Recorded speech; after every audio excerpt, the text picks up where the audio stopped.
안녕하세요 여러분, 반갑습니다. 송쌤이 다시 찾아왔습니다. 맨날 만나도 저는 반가운데 여러분들은 어떠신가요? 37번째 시간에서 만나게 됐는데요. 제목을 보시면 민주주의와 정의라고 되어 있고요. 그 중에서 오늘은 바로 민주주의에 대한 내용을 정리할 것입니다. 다음 시간에는 사회 정의의 파트를 우리가 다루게 되겠습니다.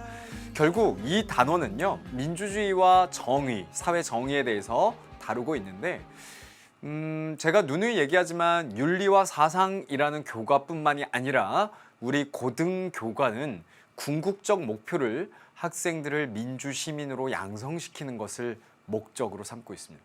여러분들이 이렇게 공부를 하는 이유가 민주시민으로 성장을 시키기 위한 것이다라는 거죠. 수학 공부, 영어 공부, 국어 공부 다 마찬가지입니다. 결국 여러분들이 어떻게 하면 민주시민으로 살아갈 수 있을까를 봤을 때 민주국가, 민주주의라는 것은 어떠한 정의를 갖는가라는 것을 이해해 두면 사회를 바라보는 눈이 확실하실 거고요.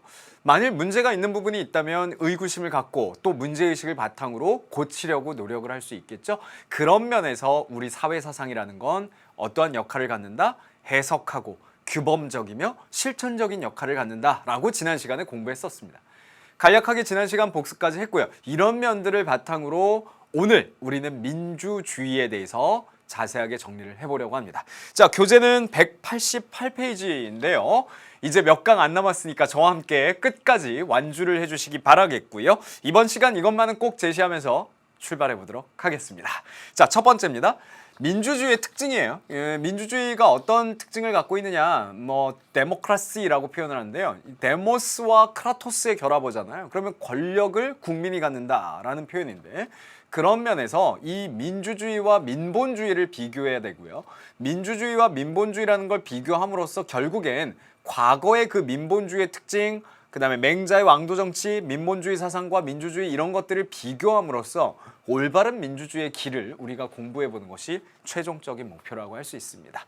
또한 민주주의에서 가장 중요한 개념은 사회계약에 대해서 여러분들이 좀 정리를 해놔야 될 것 같고요.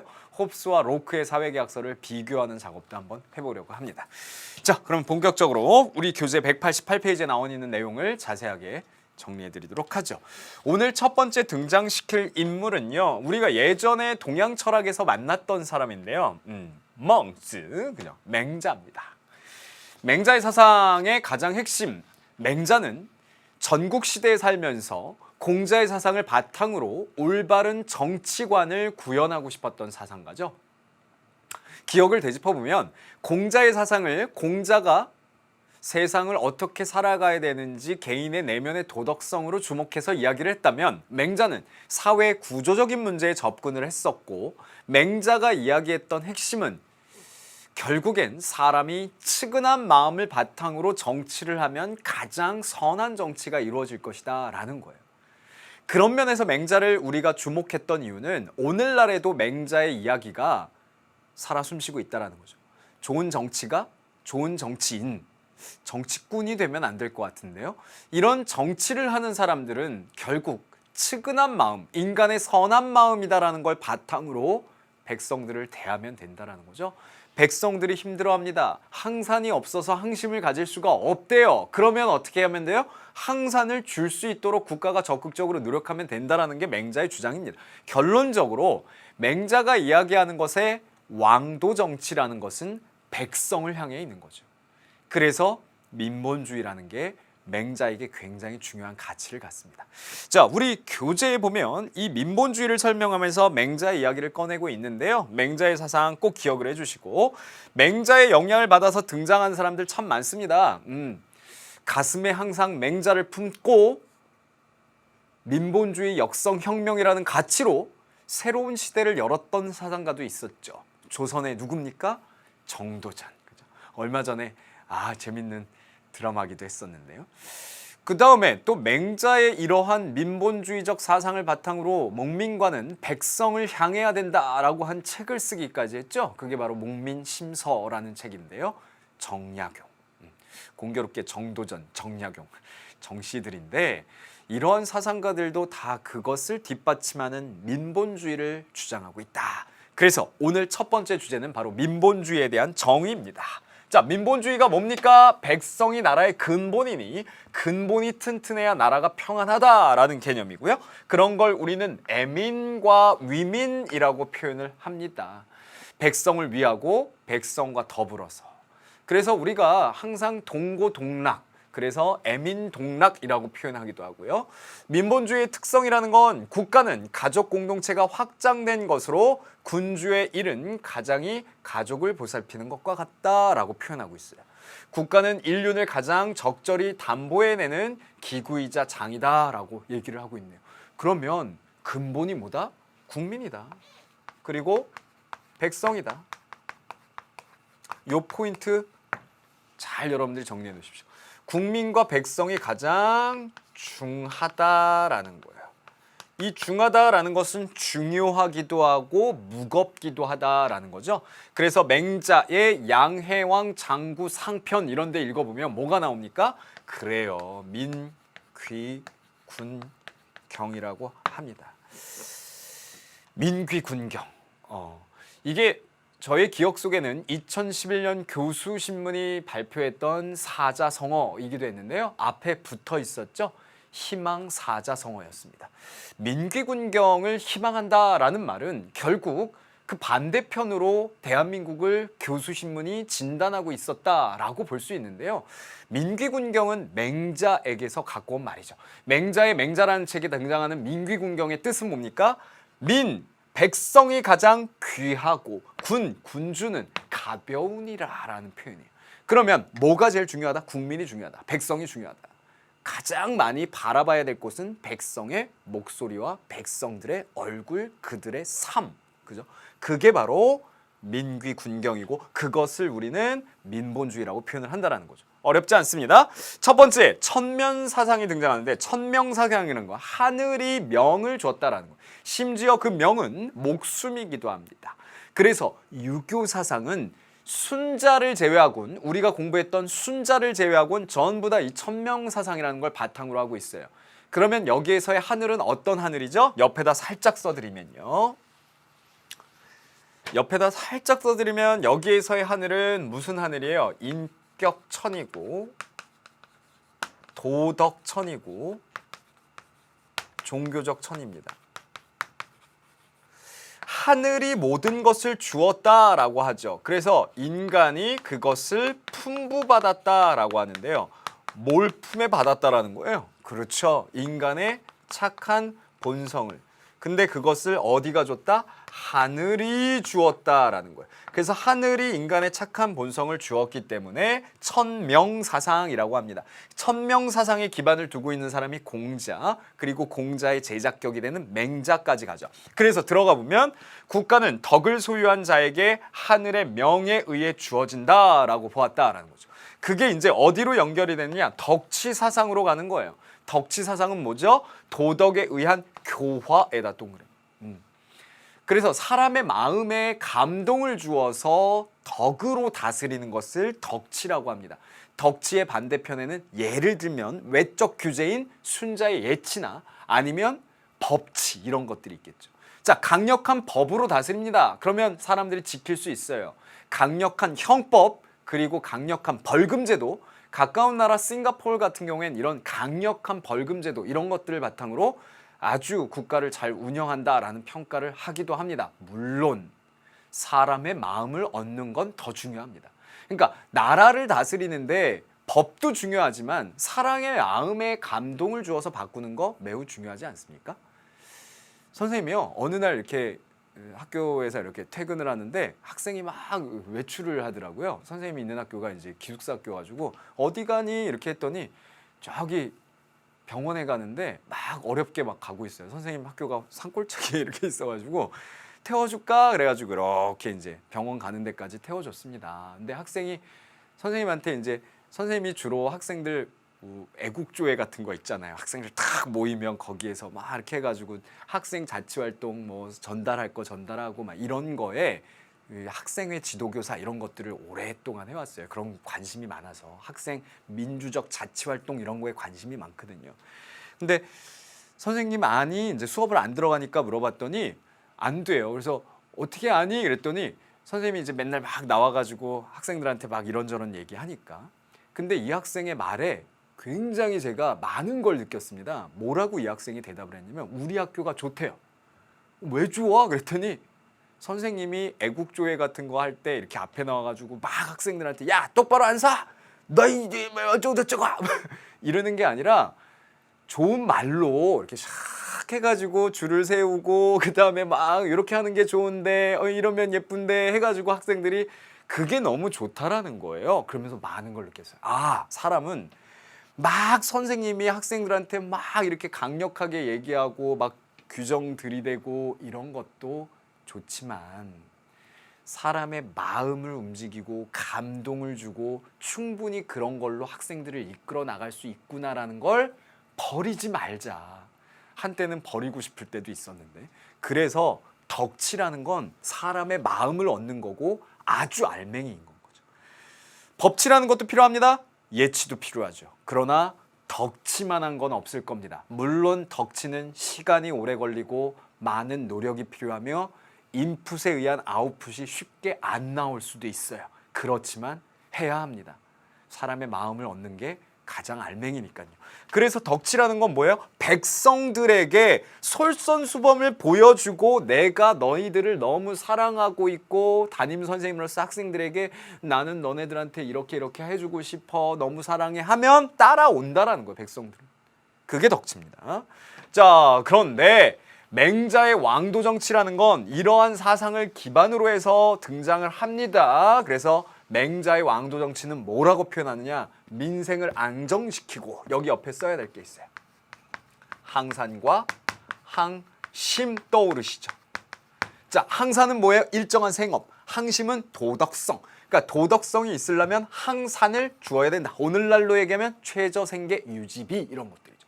그러니까 그런 걸 바탕으로 민생을 안정시키고 이게 출발이에요. 그 다음 백성들에게 인륜의 도리를 가르쳐. 이게 뭡니까? 덕치예요. 그죠? 인간다움을 실현하게 하는 것이다. 근데 후회적이에요. 무슨 말이냐? 백성이 존재해야 군주가 있을 수 있고 통치자가 있어야 백성이 행복할 수 있다. 이 얘기는 상호간에 주고받는다라는 거예요. 백성이 없는 군주? 있을 수 있을까요? 군주가 없는 백성? 어렵죠. 그렇기 때문에 상호 후회적이다라고 하면서 저항 가능성을 이야기합니다. 뭔 말이냐? 이렇게 왕도 정치라는 것은 뭘 기반으로 하고 있죠? 그래요. 덕치라는 걸 기반으로 하고 있고 민본주의를 기반으로 하고 있죠. 근데 왕도 정치를 실현하지 못하는 그러한 군주는 더 이상 군주로서의 인정을 받을 수가 없다. 그래서 그 군주로서의 인정을 받을 수 없는 군주는 어떻게 하면 된다? 역성혁명을 통해서 바꿀 수도 있다. 아, 대단히 급진적인 이야기까지 꺼냅니다. 공자에게선 발견할 수 없었던 천명을 거스르는 혹은 제후를 교체할 수 있다라는 이런 사상에 대해서는 맹자가 물론 천명을 거스른 건 아니지만 제후 그리고 군주를 교체할 수 있다라는 것은 굉장히 그 당시에 봐서는 획기적이고 오늘날 시각으로 봐서는 역시 뭐 2400년 전 아닙니까? 그때 백성들이 그만큼 중요한데 백성들을 위하지 못하는 군주는 바꿔도 된다? 굉장히 혁명적이죠. 그래서 민본주의의 바탕을 둔 역성혁명 사상이라고 얘기를 합니다. 들어가 볼까요? 백성이 가장 귀하고 다음이 나라이며 군주가 가볍다라는 것은 아까 선생님이 썼던 민귀 군경을 다시 한번 강조하고 있습니다. 맹자의 방벌론, 혁명을 통해 잘못된 군주를 바꾸는 것은 인륜을 저버리는 것이 아니라 천명에 따르는 것이다. 오히려 그것이 제대로 된 천명을 떠받드는 것이다. 그래서 가장 중요한 건 백성을 위하는 정치를 해야 된다. 군주된 도리는 백성을 향해야 된다라고 설명을 하고 있습니다. 그래서 다음 아래에 나오는 이 뉴탐스런 188페이지죠. 역시 민본주의를 보충을 한번 해보면요. 하늘이 듣고 보시는 것은 우리 백성들이 듣고 보는 것을 따르는 것이고 하늘이 밝히고 억누르심은 우리 백성들이 밝히고 억누르는 것을 따르는 것이다. 두 번째 보니까요. 백성은 임금이 아니면 서로 바로 잡아주면서 살아갈 수 없는 것이요. 임금은 백성이 아니면 세상의 임금 노릇을 할 수가 없다. 아주 밀접한 관계에 있다라는 거예요. 그러니까 사마천이 한 얘기가 갑자기 떠오르네요.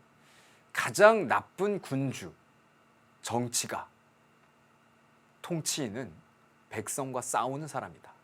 맨날 싸워. 그 백성들은 아무것도 모른다라고 그래. 그래서 아유 답답할 노릇이네. 백성들 아무것도 모르고 이러면 그거는 출발부터가 잘못됐다. 일단 백성이 무슨 얘기를 하는지 귀 기울여서 들을 필요가 있다라는 것이 바로 민본주의의 핵심인 것입니다. 자, 다시 한번 강조하지만 결국엔 백성이 가장 중요하다라는 민본주의의 특징을 지금까지 정리를 해봤습니다. 여러분들이 주목해야 되는 건 지금부터 이제 민주주의라는 개념이 또 나오게 되잖아요. 그러면 민본주의와 민주주의를 비교하게 되는데 우리 교재에 나오는 것처럼 상호 공통점과 차이점을 이게 가장 핵심이기 때문에 선생님이 좀 적어가면서 얘기를 해보도록 하겠습니다. 자, 여러분들 교재 어디에다 쓰시냐면 네, 188페이지 공간을 좀 찾아서요. 선생님이 항상 이 벤 다이어그램으로 설명을 자주 드리거든요. 그래서 이쪽을 자 노란 펜으로 민본주의, 그 다음에 여기를 민주주의. 자, 중요한 건 이 민본주의와 민주주의 차이점이 분명히 있다는 거죠. 데모크라시라고 하니까 주권이 국민에게 있다. 주권 재민. 민주주의의 정의죠. 권력은 국민으로부터 나온다. 그러니까 주권을 국민이 갖는다라는 거예요. 근데 주권을 국민이 갖는다는 건 아니죠. 민본주의는. 그래서 민본주의의 핵심은 뭐냐면 통치자가 군주이다. 그래서 통치를 하는 사람이 있죠. 군주고요. 추대하는 개념도 아니고요. 그런데 중요한 건 이 노란색이네. 노란색. 그래서 요 공통점이 뭐냐라는 건데 우리 교재에 나와 있는 것처럼 결국엔 백성이다라고 표현을 하던 뭐 신민이다라고 표현을 하던 아니면 국민이다라고 표현을 하던 백성과 어울리는 신민이라는 표현 혹은 국민과 어울리는 시민이라는 표현 다 섞어서 써도 되는데요. 중요하다라. 그러니까 이거를 우리 교재에 나와 있는 것처럼 백성과 국민을 근본으로 한다 이 표현 이거 잘 보세요. 근본으로 한다라는 건 백성과 국민을 위한다라는 표현이죠. 요런 표현들. 그러니까 요런 거는 공통점이라는 거예요.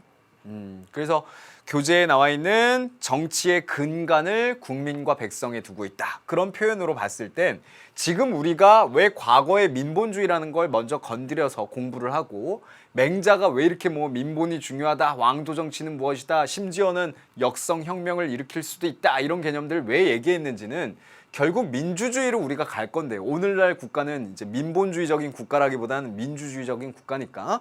그러나 민주주의와 민본주의 이런 공통점을 갖고 있다라는 건 과거의 민본주의적 전통에서 우리가 꼭 반드시 민주주의가 바탕으로 깔아야 되는 건 언제 어디에서나 백성과 국민이 중요하다라는 것, 그리고 근본은 백성과 국민을 향해야 된다라는 것, 백성과 국민을 위해야 된다라는 것, 이런 면에서 공통점을 갖는다라는 걸 놓치지 말아야 되겠죠.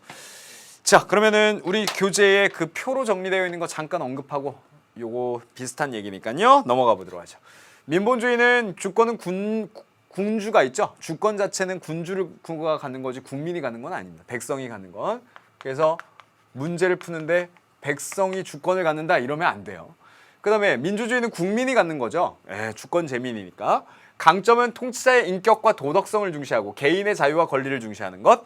백성의 통치의 대상으로 본다. 통치의 대상은 백성이 맞아요. 그런데 백성을 위해야 된다는 거죠. 절대 권력의 군주를 전제로 한다. 군주의 세습을 인정하고 있어요. 그러나 선출 과정에서 선출이에요. 추대하는 거죠. 공통점은 나왔네요. 국민을 위한 정치, 정치의 근간을 국민에 두고 있고 중요한 것, 근본은 역시 국민과 백성이다라고 이야기를 해야 되겠죠. 자, 여기까지 설명을 드려봤고요. 그 다음 189페이지에 나오는 맹자의 왕도 정치, 요거는 여러분들이 꼭 한번 읽어보셨으면 좋겠습니다. 요 첫 번째 내용보다 그 다음에 나오는 내용이 중요한데요. 요거죠. 그래서 맹자라는 맹자의 책을 보면 백성이 귀하고 사직은 그 다음이며 군주는 하찮다라고 쭉 나옵니다. 이 문장이 맹자라는 사람이 쓴 맹자라는 책이에요. 맹자는 맹자, 장자는 장자다 이렇습니다. 한비자는 한비자, 순자는 순자. 근데 쭉 내용들을 보니까 결국 백성이 귀하고 사직은 그다음에 군주는 하찮다. 이거 뭘 얘기하는 거예요? 민본주의를 강조하고 있죠. 그리고 그것이 왕도 정치고요. 그런 내용들을 잘 기억을 해주시면 되겠습니다. 189페이지 내용까지 설명을 드려봤습니다. 그 다음에 교재 맹자까지는 나와 있지만 여기에서 더 우리가 좀 한 걸음 더 깊이 들어가 보면 아주 중요한 목소리에 좀 귀를 기울여 볼 필요가 있는데요. 수령을 위한 백성인가, 백성을 위한 수령인가 라는 질문입니다. 이게 아까 얘기한 맹자의 민본주의 사상의 기반으로 목민심서라는 책을 통해서 목민관이 갖춰야 될 덕들 이런 것들을 쭉 설명한 책인데요. 정약용 선생님이 실제로 암행어사를 하게 되죠. 사실 정조의 오른팔 뭐 여러 명이 있었을 텐데 박지원, 그다음에 뭐 홍구경, 그다음에 역시 정약용 이렇게 얘기를 해야 되지 않을까요? 그런 면에서 정조의 개혁 사상을 기반으로 하는 가장 일선에 바로 정약용이 있었다라고 얘기를 할 수 있을 것 같습니다. 근데 정약용이 목민관이 갖춰야 될 덕들에 대해서 암행어사 시절부터 열심히 정리를 해놓고요. 그리고 1801년에 이렇게 강진만이 앞에 보이는 다산초당에 유배를 가게 되죠. 그 유배지에서 책들을 쓰게 되는데 그 중에 하나가 바로 목민심서입니다. 목민심서의 가장 큰 주제는 수령을 위한 백성인가, 백성을 위한 수령인가 라는 질문입니다. 당연히 수령을 위한 백성이 아니고 백성을 위한 수령이어야 된다라는 거죠. 그래서 목민심서는 첫 번째 부임하면서 그 다음에 이제 율기란 챕터가 나오죠. 율기, 네 몸부터 닦아라. 그 다음에 부임해서 율기, 자기부터 도덕성 닦고 그 다음에 이제 어떻게 해야 되는지 쭉 설명을 합니다. 그 중에 가장 핵심으로 보이는 단원이 바로 애민이라는 단원이에요. 챕터. 백성들을 사랑하는 것이 목민관이 해야 될 가장 중요한 역할이다라고 얘기를 합니다. 우리는 대작을 한번 봤는데요. 여러분들도 극장에서 봤겠지만 저도 본 영화고요. 바로 명량이란 영화입니다. 이 영화에서 아들인 회의 질문에 이순신은 이렇게 대답을 합니다. 왜 이 전쟁통에 임금이 인정도 안 해주는데 이 전쟁통에 왜 자꾸 자신의 안위를 지키지 않고 전쟁을 하려고 하십니까? 아들이 이렇게 질문을 하자 이순신 장군은 이렇게 답변을 합니다. 장수된 자의 의리는 충을 쫓아야 하고 충은 백성을 향해야 된다. 백성이 없으면 나라가 없다. 충이라는 개념은 공자의 논어 2인편에 나오는 개념인데요. 여기에 나오는 것처럼 우리가 충이다라고 해서 무조건 국가, 군주 이렇게 떠받든다라는 개념은 사실 공자의 충의 개념은 아니었습니다. 물론 그런 뜻이 아예 없는 건 아니지만 사실 충이라는 개념의 가장 중요한 뜻은 내 마음의 중심을 올곧이한다라는 의미였거든요. 그 이야기는 본인이 옳다라고 생각하는 것을 올곧게 성실히 밀고 나가는 자세를 우리는 충이다라고 표현하고 그것을 진기지위충, 추기지위서에서 유래했다라고 이야기를 하죠. 결국 이 영화에서 하려고 하는 얘기는 오늘날 영화에서도 나온 것처럼 대한민국의 권력은 국민에게서부터 나오고 국가는 국민입니다 라는 표현과 통할 것 같습니다. 결론적으로 우리가 위정자, 통치자들을 이야기할 때 그들이 백성을 위하고 그 충심을 다해서 국민들과 함께 하려고 하는지 이런 부분들을 잘 봐야 좋은 정치가 좋은 위정자라고 표현할 수 있는 거죠. 우리 학생들이 방송을 들으면서 선생님은 가장 큰 목표를 균형 잡힌 날개로 세상을 바라볼 수 있고 날아갈 수 있는 그런 지성인을 양성시키는 게 목표라고 했잖아요. 그런 면에서 여러분들이 나중에 훌륭한 정치인이 될 수도 있잖아요. 대한민국을 이끌어 나가는. 그럴 때 꼭 잊지 마십시오. 국민이 중요합니다. 그렇죠? 다른 자신의 사리사욕 이런 것보다 국민을 향하는 건지 계속 되물어보면 되는 거예요. 좋은 교사는 무엇일까요? 저 항상 고민하는데요. 저의 답변은 학생을 사랑하는 일인가? 이게 답이에요. 다른 것이 답이 되면 안 되고 어떤 행동을 하려고 할 때 학생을 향한 것인가? 그러면 답이 찾아지거든, 쉽게. 그러면 좋은 정치인, 좋은 군주, 위정자는 백성을 향한 것인가? 이렇게 반문을 하면 되겠죠. 자, 그래서 지금 쭉 나왔던 민본주의에 대한 내용을 설명드려봤습니다. 그 다음에 이제 민주주의라는 것과 연관이 되어야 될 것 같은데요. 우리 교재에 보면 188페이지에 민주주의라는 것과 자연스럽게 민본주의가 맞물려서 넘어가게 됩니다. 자, 이 자료는 페이지 188페이지에 여러분들이 오려 붙여도 좋을 것 같고요. 선생님이 나름 민주주의라는 것을 설명하기 위해서 이렇게 좀 잘 정리를 해봤습니다. 데모크라시라고 하죠. 데모스와 크라토스의 결합어인데요. 권력을 국민이 갖는다라는 의미에서 출발했고요. 고대 폴리스와 로마의 공화정을 통해서 더욱 발전을 하게 됩니다. 민주주의가 더욱더 발전해 가는데 종교개혁, 계몽주의, 개인주의와 사회계약설이라는 건 매우 중요한 기제가 되었습니다. 종교개혁, 계몽주의, 개인주의, 시민혁명, 사회계약설 모두 민주주의가 발전하는데 밑거름이 된 건데요. 근대 사회에서. 근데 중요한 건 이 사회계약설이라는 거죠. 그래서 사회계약설은 홉스, 로크, 루소에게서 확인할 수 있는 사상인데 개인의 자발적인 계약으로 국가가 만들어진다라는 거죠. 그리고 개인이 중요하고 자유가 중요하다라는 거예요. 그러면 개인의 자유를 아주 중시한다라고 할 때 개개인은 국민 하나하나가 될 것이고요. 그런 의미에서 시민의 자발적인 계약이고 쌍무적 계약입니다. 주종관계 계약이 아니기 때문에 아주 평등하다라는 거죠. 그래서 이기적이지만 본인들이 필요해서 평등한 주체들이요. 국민들을 얘기하죠. 계약을 맺어서 합리적으로 계약을 맺어서 국가를 만든다라는 개념이잖아요. 그러니까 물론 홉셀 리바이어던을 우리가 보면 그 위에 가장 큰 주체는 군주로서 되어 있고 초판 표지를 보면 저하고 수업했던 거 기억나시죠? 그렇지만 그 안에 아주 깨알같이 들어가 있는 이 몸통의 국민들을 잊지 말아야 된다는 거죠.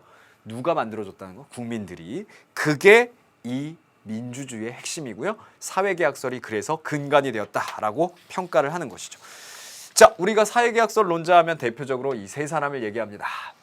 자, 제일 처음 홉스, 두 번째 존 럭크, 마지막 장자크 루소입니다. 근데 이 세 명의 사상가들이 각각의 차이는 있지만 놓치지 말아야 될 건 아까 우리가 본 것처럼 그렇습니다. 개개인들이 자발적으로 또 합리적으로 계약을 맺음으로써 국가를 만들어냈다라는 게. 이것이 근대적인 의미의 국민국가의 출범을 알리는 사건이고요. 자, 우리 교재 190페이지로 이제 넘어가시면 둘을 비교하는데요. 루소는 빼고 홉스와 로크를 한번 비교를 해보도록 할까요? 사회와 국가의 기원을 합리적인 개개인들 간의 계약으로 얘기를 하고 있다. 합리적이고 또 빼앗들이지 말아야 될 건 평등 써주시면 좋을 것 같아요. 가끔 선생님이 내신 시험으로도 합리적인 개개인들이 계약을 맺어서 국가를 만든다는 개념인데 불평등한 존재들로서 계약을 맺는다. 이렇게 섞어서 놓으면 이게 뭔지 모르고 좋은 것만 눈에 탁 띄어서 매력적인 오답에 빠져버리죠. 그런데 이제 불평등하면 안 돼버리는 거예요. 다 평등한 존재들이죠. 자, 평등한 존재가 계약을 맺어요. 그런데 홉스는 만인에 대한 투쟁 상태입니다. 원문을 보면 이제 bellum omnium contra omnes 이렇게 나와 있는데 서로 저항을 하고 있는 늑대와 같은 상황이 자연 상태라는 거죠. 그래서 생명권이라는 것, 그리고 안전이라는 것, 안보라는 것, 그리고 안녕이라는 것, 이런 것들이 중요하기 때문에 절대 군주에게 많은 권리를 양도하고 안전한 우산 속으로 들어간다라는 것이 홉스의 사회계약설의 특징입니다. 근데 로크는 자유의 상태죠. 그런데 이 자유의 상태이기 때문에 벌어질 수 있는 문제가 소유권 분쟁 같은 거예요. 예를 들면 나의 신체에서 만들어진 모든 생산물들이 다 내 것일 수 있는데 이러한 토지의 문제나 소유권 분쟁 이런 것들이 부딪혔을 때 그거를 조절해 줄 수 있는 권리를 국가가 가지면 된다. 근데 제한적이죠. 입헌군주제입니다. 그런데 심지어는 마음에 안 들면 국민들이 저항권까지 발동을 할 수 있는 건가요. 네. 그래서 여기서 한 걸음 더 가면 루소에게는 직접 민주주의의 공간으로서 아주 목가적인 분위기로 사회계약서를 이야기하기까지 하죠. 홉스와 로크는 각각의 차이는 있지만 둘 다 강조하고 있는 건 그래요. 계약을 강조하고 있고, 계약이라는 건 평등하면서도 합리적인 개개인들 간에 맺는 계약이다. 그것을 통해서 민주적인 국가를 건설하는 것이다 라고 정리를 해놓으시면 되겠네요. 자, 그 다음은 우리 교재 188페이지, 9페이지 정리했고요. 190페이지로 넘어가셔서 로크의 저항권 사상, 이것도 여러분들이 꼭 한번 읽어두셨으면 좋겠고요. 저는 현대 민주주의의 규범적 특성 여기로 넘어가도록 하겠습니다. 자, 규범적 특성이라고 얘기하면 지금 첫 번째 여기 등장하는 것처럼 대의민주주의라는 게 있고요. 참여민주주의라는 게 있고, 심의민주주의, 그 다음에 전자민주주의라는 게 나오는데, 대의민주주의는 민주주의 이상의 간접적 실현입니다. 너무나 덩어리가 커졌기 때문에 국회를 통해서 대의적으로 위탁을 하는 거죠. 대신에 우리가 뽑아줬으니까 잘 정치해 주세요 라고. 그래서 단점은요, 대표자와 시민들 간의 의견 차이가 나타날 가능성이 있다는 거예요. 물론 이걸 보완하기 위해서 여러 가지 제도적 보완 장치가 있어야 되겠죠. 감시도 이루어져야 되고, 뭐 요즘에는 소환제 이런 것까지도 있으니까요. 참여민주주의라는 건 공적 담론의 장, 예를 들면 공청회 같은 것을 형성해서 참여의 양과 질적 향상을 일으켜서 더욱 발전을 시키겠다라는 건데요. 자칫 잘못하면 그 공적 담론의 장이 토론회장, 공청회장 이런 것들이 어떤 이익 집단에 의해서 횡포가 일어날 수도 있기 때문에 문제고요.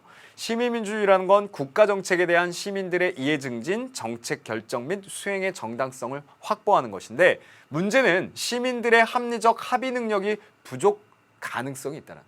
그래서 심의가 잘 안 이루어지면 이건 굉장히 효율성이 떨어지고 실효성이 떨어진다는 문제가 있을 수 있죠. 전자민주주의는 인터넷을 통해서 만들어지는 건데요. 이게 과연 잘 실현될 수 있을까? 예를 들면 전자정부, 전자민주주의 이런 것들이 인터넷상에서의 조작으로 변질될 수도 있겠고, 또 익명성을 악용해서 다른 사람들의 권익이다라는 것이 침해당할 수도 있기 때문에 그런 면을 접근해 보면 과연 어떤 것이 오늘날 가장 합당한 민주주의일까라는 걸 고심을 해야 된다는 거죠. 그리고 이런 민주주의가 피로도가 많이 늘어나고 있거든요. 그것이 뭘까요? 결국 정치적 냉소주의입니다. 사람들이 아고라 광장에 직접 모여서 본인들이 손을 들고 본인들의 의사표현을 하던 직접 민주주의에서 이제 떨어져 나오면서 아무리 제도적 보완이 되더라도 냉소주의에 빠질 수 있다는 거죠. 그게 현대 민주주의의 가장 고민거리 중에 하나고 골칫거리 중에 하나입니다. 선거를 하는데 다 놀러가고 이러면 안 되잖아요. 그런 면에서 사실은 우리가 스스로 뽑는 거고 권력을 주는 거기 때문에 관심 많이 갖고 선거에 참여해서 본인이 원하는 사람을 열심히 지지하고 관심 가져주고 잘못하면 채찍질 해주고 해야 되는 건 거죠. 그것이 민주주의의 발전의 방향입니다. 자, 거기까지 말씀을 드렸습니다. 그러면 지금까지 이제 설명한 것들 바탕으로 해서 우리가 좀 정리를 해봐야 될 텐데요. 마무리는 이걸로 얘기를 할게요. 참여, 법과 절차에 대한 존중, 설득과 합의의 중시, 열린 자세, 공동선의 추구 이런 것들을 바탕으로 해서 민주주의가 앞으로 발전을 해 나가야 될 것이다. 지금까지 설명드린 것이 초반에 민본주의에 대해서 아주 깊이 설명을 드렸고 민주주의와의 접점을 찾아봤고요. 그것은 국민이든 백성이라는 표현이든 그들이 근본이다라고 바라보는 정치관이어야 된다. 그리고 현대 민주주의로 넘어와서 규범적 특징까지도 정리를 했고 올바른 시민윤리 그리고 올바른 발전의 민주주의의 방향까지도 얘기를 했습니다. 그러면 이제 남은 시간 문제를 풀면서 이런 것들을 하나둘 적용을 좀 해봐야 될 것 같은데요. 자, 선생님은 196페이지로 가려고 합니다. 196페이지 펼쳐보시죠. 준비되셨나요? 자, 그러면은 기본 문제 첫 번째 문제부터 한번 풀어보도록 할게요. 자, 요거는 선생님이 그대로 자료실에 올려놓을 거니까 여러분들이 확인하시면 되겠고요. 아까 선생님이 설명한 것들 그대로 녹여서 써봤거든요. 자유민주주의의 인간화는 이런 것들이 필요하다. 자, 문제를 풀면은 이런 것들이 확인이 되실 것 같아요. 보시죠. 다음 사상가가 강조하는 통치자의 역할을 보기 위해서 고른 것. 백성이 귀하고 사직은 그 다음이며 군주는 하찮다. 사직은 이제 종묘 사직을 얘기합니다. 종묘 사직이라는 건 군주가 해야 될 가장 중요한 역할 중에 하나가 제례거든요. 제사를 지내는 거죠. 국가의 제사입니다. 근데 그 제사를 지내는데 종묘라는 것은 실질적으로 이 임금들 그리고 제후들, 군주들의 조상들에 대한 제사를 잘 지내야 돼요. 사직이라는 것은 곡식신들을 얘기를 하는 거죠. 왜? 농경 문화였기 때문에. 그래서 지금도 사직단이라는 게 이제 있습니다. 사직공원 이렇게 있잖아요. 그게 이제 제사를 지내는 거예요. 토지신, 곡식신에게. 근데 이렇게 사직이 중요한데도 불구하고 군주는 하찮고 사직이 그 다음에 더 중요하고 백성이 가장 귀하다. 이 논리는 뭔가요? 민본주의를 얘기합니다. 민본주의라는 건 누가? 맹자가 강조하고 있는 얘기인 건 거죠. 자, 그러므로 백성의 마음을 얻으면 천자가 되고 천자의 마음을 얻으면 제후가 되고 제후의 마음을 얻으면 대부가 된다. 제후가 사직을 위태롭게 하면 제후를 바꾼다. 그러니까 뭐가 하나 추가되어야 돼요. 그래요. 민본주의를 못하게 되면, 그렇다고 아무 때나 하는 게 아니라 민본주의를 못하게 되면 역성, 혁명을 일으킬 수 있다. 여기까지 나오게 되죠. 그래서 민본주의, 역성, 혁명까지 역시 맹자의 사상이 나와 있습니다. 가뭄이 들거나 물난리가 나면 사직의 신을 바꾼다라고 표현을 했는데요. 기억, 백성의 민생을 충실히 돌본다. 여기서 강조하고 있는 통치자의 역할은 역시 백성의 민생. 그래서 떠올라야 되는 게 항산과 항심이라는 거. 결국 도덕성이 없어도 항산이 반대로 해야 되겠죠. 항산이 없어도, 즉 일정한 생업이 없어도 일정한 마음가짐, 즉 도덕성을 가질 수 있는 사람은 선비뿐이다. 이거는 선비가 고도의 수양을 통해서 일정한 생업이 없더라도 도덕성이 흔들리면 안 된다라는 얘기를 하는 것이기도 하지만 뒷부분에 항산이 없는데 항심이 일반 백성들은 있을 수가 없다. 그 얘기는 백성들에게 항심을 갖기를 바라면서 항산을 안 주고 야, 도덕성을 가지세요. 먹고 살기 힘들어도 도덕성을 지키십시오. 이렇게 얘기하면 안 된다는. 그러니까 적극적인 국가관을 얘기하는 거고 그 민생을 강조하는 거죠. 맹자의 사상이 맞습니다. 백성을 강력한 형법으로 다스린다. 이건 누구예요? 한비죠. 한비. 아니면 이사, 아니면 상왕 이런 사람들이 영향을 준 진시황까지 떠올리면 되겠죠. 자, 디귿. 백성을 덕으로 다스리고 예로 교화한다. 이걸 자세히 보시면 백성을 덕으로 다스리고 예로 교화한다 하니까 착각을 하시면 안 돼요. 그러니까 예로 교화한다라고 해서 화성기의 순자가 떠오르면 지금은 사실은 뭐 맹자와 순자의 차이점을 물어보는 동양 철학의 문제는 아니거든요. 자세히 보시면 백성을 덕으로 다스린다, 덕치고요. 그리고 살아가는데 예라는 건 중요하다. 그리고 교화가 중요하다라고 얘기를 하고 있는 거죠. 맹자에게 백성을 덕으로 다스리고 예로 교화시킨다라는 게 살짝 어폐가 있을 수도 있습니다만은 큰 틀에서 보면 맹자도 역시 백성을 덕으로 다스리고 그건 뭡니까? 덕치죠. 예로서, 예가 강조되죠. 인의예지라는 건 역시 맹자도 강조했었으니까. 그리고 교화라는 건 도덕적으로 감화시키는 거니까 그런 면에서 출제자는 디귿도 맹자임에 맞고 맹자가 이야기하는 민본주의다라는 것에 맞다라고 이제 출제를 하신 것 같아요.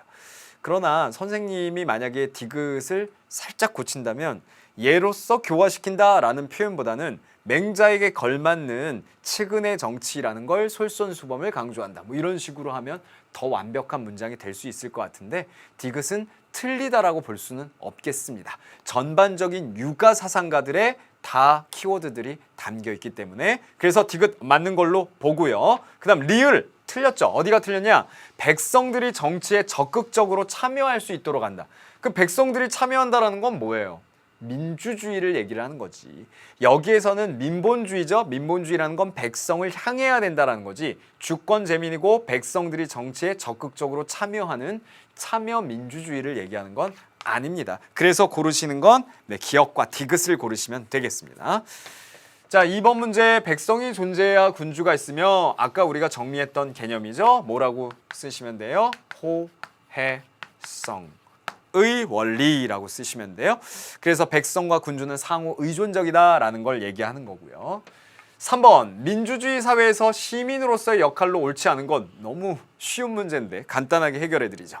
참여의 과정에서 법과 존중하죠. 합의를 중시해야 되죠. 적극적으로 참여해야 되잖아요. 근데 4번을 보세요.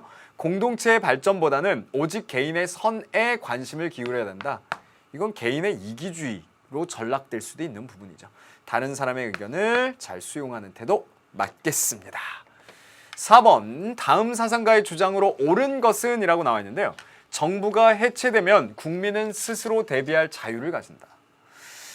그리고 뒤를 보니까 자신의 안전과 이익에 가장 적합하다고 여기는 데 따라 인물이나 형태에서 그리고 맨 뒤에 보면 그럴 경우 국민은 더 이상 복종할 의무가 면제된다라고 했어요. 이걸 우리는 뭐라고 합니까? 저항권 사상이라고. 그래서 개개인들이 필요해서 국가를 만들었는데 국가가 똑바로 못하면 저항권까지 발동할 수 있다. 이 누굽니까? 존 로크. 우리가 사회계약설에서 정리했던 사람이죠. 1번 권력은 군주에게 집중되어야 된다. 이거 홉스적 관점이고요. 자연 상태에서 끊임없는 혼란의 상태이다. 벨럼 옴니움 컨트라 옴네스. 그렇죠. 바로 홉스가 바라보는 자연 상태. 3번 권력의 기원은 국민의 동의로부터 나온다. 이게 사회계약설을 얘기하는 가장 포괄적인 개념이고 로크에 맞는 문장이다 라고 볼 수 있겠죠. 4번 군주의 권력 행사를 위해 계약을 맺어야 된다. 군주를 위해서 계약을 맺는 건 아니죠. 개개인들의 필요에 의해서 국민은 정부에 대해 저항할 수 있는 권리가 있다라는 거죠. 틀린 문장. 자, 그 다음에 5번 문제 풀어볼까요? 인터넷은 공공 여론을 창출하기보다 근거 없는 상호 비방과 무책임한 정치 공세를 가능하게 하여 시민들의 합리적 판단을 방해한다는 비판이 없지 않다. 이게 뭡니까? 인터넷 안에서 이루어지고 있는 민주주의죠. 그러니까 전자 민주주의. 실제로 우리나라도 이제 합리적인 공론의 장으로서 토론할 수 있는 장으로서 인터넷 공간이 많이 활용이 되고 있지만 사실 인터넷 공간이라는 걸 통해서 퍼퓰리즘, 대중 인기 영합 정치로 흐를 수도 있고요. 대중들이 퍼퓰리즘이라는 것 자체가 휙휙 쏠려다닌다라는 거잖아요. 가끔씩 선생님 눈에도 어우 심각한데? 라고 생각할 정도로 여론몰이가 너무 많이 되는 게 인터넷 공간인 것 같아요. 그러다 보니까 쭉 나오는 표현들이 전자민주주의에 대해서 나오는 표현들인데요. 전자민주주의에 대한 기억부터 확인해보면 전자민주주의는 민주주의를 오히려 후퇴시킬 수 있는 가능성이 크다. 이게 안 되죠. 여기에서 중요한 건 민주주의, 전자민주주의를 잘 보완해서 보완적인 역할을 가지고 더욱 발전시키는 데 활용하면 된다라는 표현이고 전자민주주의가 실현되기 위해서 기술적인 문제가 해결되어야 된다. 기술적인 문제보단 오히려 그것을 사용하고 있는 사람들의 윤리의식 그리고 시민의식 이런 게 문제다라는 거죠. 정답은 디귿과 리을인데요. 전자민주주의는 특정 집단에 의한 정보 독점이나 왜곡을 방지할 수 있다라는 장점이 있을 수 있겠고요. 그 다음 전자민주주의는 공동체의 발전을 도모하는 공감대를 형성하는 데 이바지할 수 있겠죠. 그런 장점을 갖고 있기 때문에 더욱 발전시키고 현재 있는 민주주의의 보완적인 역할로 충분히 발전시켜 나갈 수 있다라고 이야기를 하고 있습니다. 물론 문제도 많이 있지만 자, 거기까지 해결했고요. 다음은 심화 문제 한번 가보려고 하는데요. 자, 여러분들 교재 198페이지를 가보시면 되겠습니다. 1번입니다. 같이 보시죠. 입법부가 인민의 재산을 침해하고 그 입법부나 공동체의 특정 부분을 인민의 생명, 자유, 재산의 주인으로 또한 이러한 것들을 자의적으로 처분할 경우에 입법부나 군주는 그들에게 맡겨진 신탁을 위반하는 것으로 본다라는 건 뭐예요? 저항권을 발휘할 수도 있겠다라는 거고 존 로크가 얘기하는 제한된 의미의 정부의 역할 이런 걸 강조하고 있습니다. 여기에 나오는 시나 자기 이거 했던 내용이죠? 그러면 맹자예요. 자, 둘의 공통점 뭐예요? 간단하죠.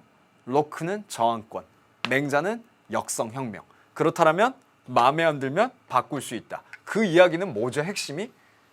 백성과 국민이 중요하다라는 얘기예요. 그러면 정답을 골라보면 그래요. 5번이 정답이죠. 국민을 위하지 않는 정치 권력은 국민들에 의해 교체될 수 있다. 그 국민 무서운 줄 알아야 된다라는 표현인 겁니다. 정답은 5번이 정답이 되겠습니다. 그 다음 문제 접근 한번 해볼까요? 대의민주주의는 선거를 통하여 선출된 대표가 대표성을 가지고 국민의 의사를 반영하며 라고 나와 있어요. 대의민주주의의 한계는 자 우리가 아까 정리했던 것들 떠올려주면 되겠는데요. 의회가 의회의 기능을 제대로 발휘하지 못했을 때 대표성의 한계가 나타날 수 있다라는 문제점이 있겠고요. 국민들의 무관심, 아까 선생님이 얘기한 대로 냉소주의, 정치적인 냉소주의, 무관심 이런 것들 항상 뭐 국회에 대해서 야 국회의원들 잘해야 되는데 라고 뉴스를 보면서 혀를 끌끌 차기는 하지만 잘못된 점이 있다면 국회의원들이 그런데 아주 건전한 비판자가 되어서 참여하고 뭔가 그런 것들에 관심을 갖는 게 아니라 아예 냉소주의적으로 무관심해버리는 문제가 발생될 수도 있겠죠. 그 다음 소수의 엘리트에 의한 독단적인 운영이 일어날 수도 있다는 게 현대의 대의민주주의의 한계일 수는 있습니다. 물론 지금 직접민주주의를 실현하기가 어렵기 때문에 이 간접민주주의 방식인 대의민주주의를 잘 보완하는 것들이 필요하겠죠. 자, 그 다음 3번. 자, 오늘의 마지막 문제가 되겠는데요. 우리는 민본주의와 민주주의에 관련된 문제들을 풀어왔고요. 자, 3번이 결정판인 것 같아요. 하늘이 듣고 보는 것은 백성들을 통하여 듣고 보는 것이다 라고 표현을 했습니다. 이건 뭐예요? 민본주의를 설명하는 거. 써놓고요. 아래에 보면 정치의 책임은 소수자에 있지 않고 다수자 사이에 골고루 나눠져 있다. 다수자에 있다라는 건 주권 재민, 국민 개개인의 그리고 뒤를 보면 평등하고 각자의 얻은 덕망에 기초하여 공직자들을 선출한다라고 나와 있어요. 그러면은 데모크라시, 민주주의 자체를 얘기하네요. 그렇다면 얘네들의 공통점은 아까 우리가 정리했던 벤 다이어그램의 가운데를 찾으시면 되겠죠. 자, 골라볼까요? 기억, 국민을 위한 정치를 지향한다. 당연히 맞는 문장이죠. 국민이 중요하고 국민을 근간으로 인간을 존엄한 존재로 간주한다. 당연하죠. 주권이 국민에게 있건 아니면 강력한 군주가 통치를 해야 되건 간에 중요한 건 인간을 존엄하다라는 그러한 사상을 바탕으로 해서 천부인권, 그 다음에 뭐 천명사상 이런 거 다 될 수 있겠죠. 그런 걸 바탕으로 국민을 위한 정치를 해야 되는 거죠. 디귿을 보세요. 통치자의 정당성을 하늘이 부여했다라고 본다. 통치자의 정당성을 하늘이 부여했다라는 건 천명사상 같은 건데요. 민주주의는 그렇게 보기가 어렵죠. 주권재민이고 선출되니까. 자, 민의의 반영을 위해 주기적인 권력 교체를 강조하고 있다. 주기적인 권력 교체를 강조하는 건 아니죠. 민의의 반영은 중요합니다. 많은. 자, 여기까지가 오늘 풀어드리려고 했던 문제고요. 마지막 문제의 정답은 기억, 니은 1번이 정답이 되겠네요. 자, 마무리를 해볼까요? 오늘 우리가 빠른 속도로 세 번째 단원에서의 민주주의를 정리했습니다. 다음 시간에는요. 이 민주주의라는 것 안에 우리가 꼭 살펴봐야 될 문제가 사회 정의의 문제죠. 그 정의의 문제에서 꼭 출제되고 있는 사람이 롤스입니다. 그래서 존 롤스의 사상을 자세하게 1시간 동안 정리를 해드릴 건데요. 선생님이 나름 롤스 강의에 일가견이 있다라고 학생들이 칭찬을 많이 해줘요. 제가 다음 시간 아주 엑기스들, 알맹이가 꽉 차 있는 롤스 수업으로 여러분들 기다리고 있을 테니까 꼭 저를 만나서 어려운 문제 한 문제 풀 수 있도록 준비를 해주시기 바랍니다. 다음 시간에 만나요. 수고하셨습니다.